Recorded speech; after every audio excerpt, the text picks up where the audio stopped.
Hey, how you doing? This is Ken Kinter, and welcome to what I believe is day 94 of my leukemia journey. I apologize. I was away longer than I've ever been after making all sorts of exorbitant promises about checking in more often. A couple good reasons for that. Still recovering from the dental adventure. Um, Obviously, change of scenery. I'm back in again, and it's been very busy here. And trying to get my laughs in before coming back into the hospital. So we're here. We're in chemo land. We've got all our gear here.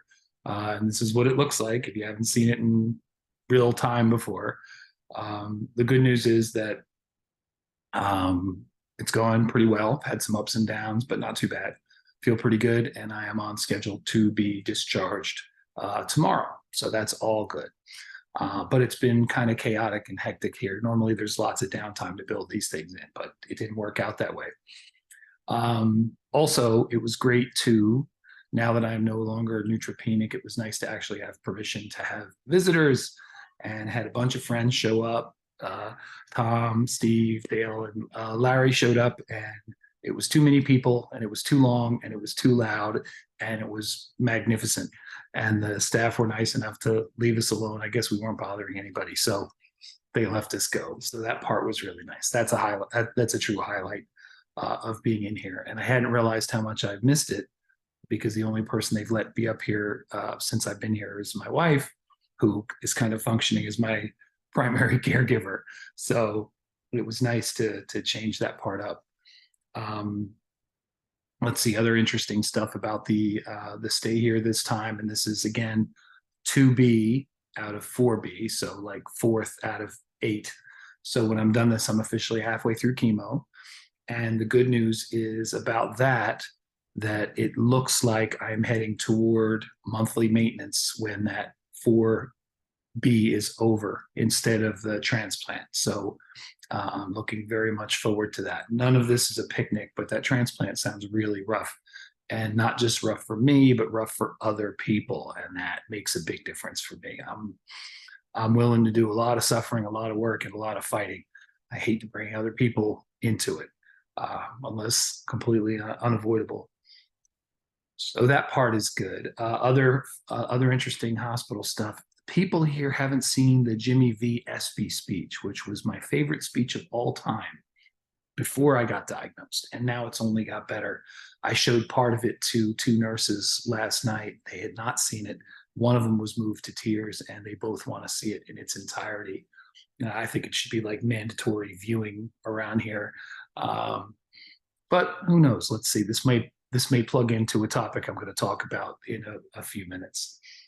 So let's see. That talks about the delay. I will try to be better, to be more attentive. I thought about it afterwards that if people are following this thing, they might wonder if I've dropped out of sight for a while if something bad happened, because that's what I would think. No, nothing could be further from the truth. Everything is going short of total cure, total remission, and thank you. Let's never see you again. Everything's going about as well as it can go.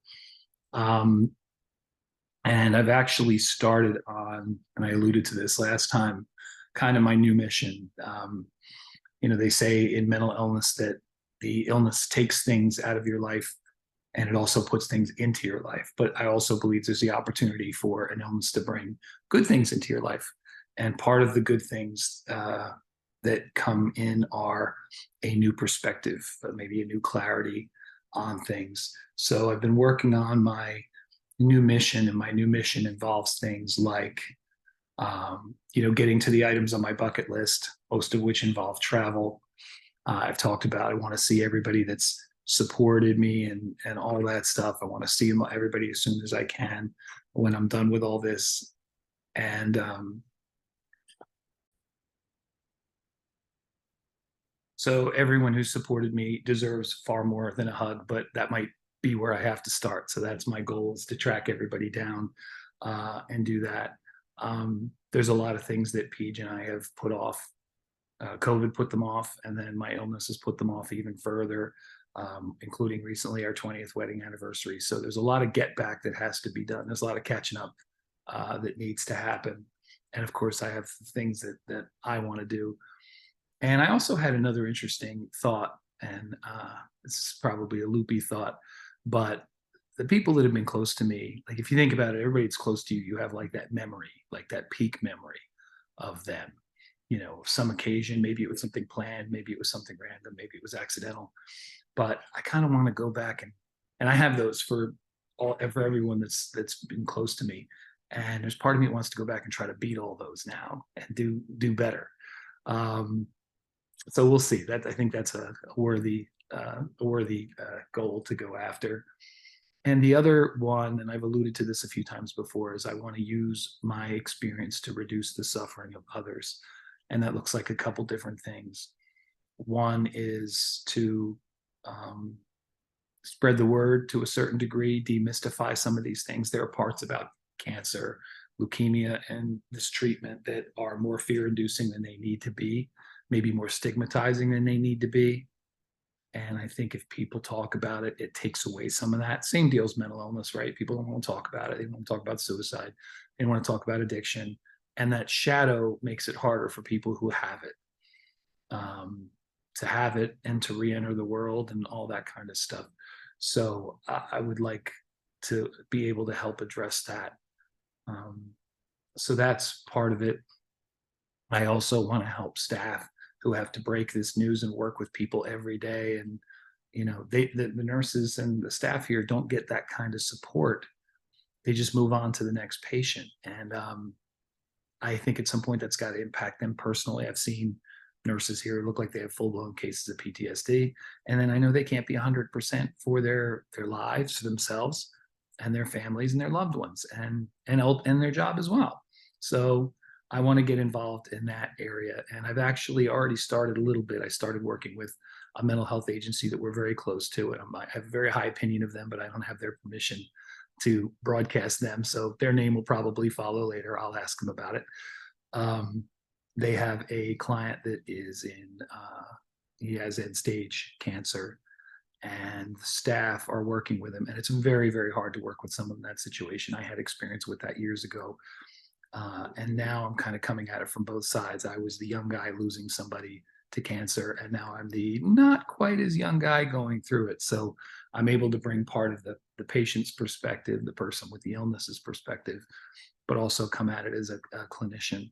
So I feel like this is the beginning of what would be a new direction for me in my life. I'm not going to throw out everything I'm doing. I love the life I had before and want to do more of it. But I did get the feeling I was kind of looking for something, and this is it. I mean, this kind of blends what's gone on with me in the last couple months, along with the work I've been doing with mental health and addictions for 30 plus now. So that's part of my new mission. So I did the first session of that yesterday, working with the staff who's working with this person. And so funny story about that. So I'm doing a training just like I am now. I blurred out the background for them, but but they know where I was, and I told them my story. And during the course of the training, I had to get a shot of insulin. So I'm on camera just like I am with you. And I told the nurse, I said, look, I'm doing something during this time, blah, blah, blah.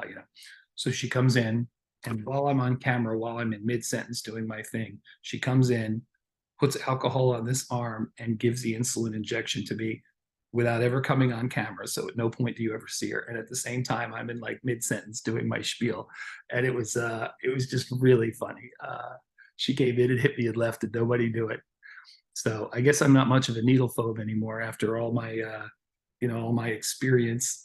I guess I'm getting pretty smooth at this. And of course, the nurse pretty smooth as well. I got to give credit where credit is due. So I don't know. So that is me endlessly trying to turn a negative into positive, which is one of the main things that I do. So anyway, I'm going to wrap this up. I'm going to again apologize for all the broken promises about. I said I was going to do some stuff on the hero's journey. I said I was going to stay in more recent touch, and you know what? It's just not always going to work out that way. If there are any dramatic upturns or downturns, you will know about them right away. And I am going to keep these things going, but I'm not going to be hardcore about every day or every other day, as I guess as more life happens. And I guess that's the best reason. So that's it. I love that people have viewed. I love that people have subscribed. I love that people have commented. It's great to hear discussions with people. So this experience has helped me so far, and I hope it's helped you in some way. And I really hope that it helps someone who goes through this. I was just looking at the new version of the Jimmy V video that ESPN aired last night showed that 1 out of 2 men in the U.S. and 1 out of 3 women in the U.S. has had cancer, and it's still the second leading killer in this country. And despite its commonality, I still think there's a lack of discussion about it, which to me speaks to that there's still stigma there. And even though the death rate has gone down significantly, the recurrence rate is really high. So on one hand, we're doing a really good job at treating this and even curing it in some cases, but not so good at finding out where this is coming from and stopping it at its source. And that's rough. That's a rough deal. And I, for my own feeling, get the idea that there is an environmental aspect to this and that there's a very preventable aspect to this that we're missing. And believe me, anything we can do to prevent somebody going through what I'm going through, and the people who are going through much worse than I'm going through. I'm a picnic up here compared to what some people have going on. Anything we can do to stop that is a moral mandate as far as I'm concerned. I wouldn't wish this on my worst enemy. And again, I'm on the light end of the scale. So anyway, with all that, I'm going to check out. I will try to make a better effort to be more conscientious about following up. So thank all of you for watching. It's a pleasure as always. And I will be talking to you again real soon. Stay well.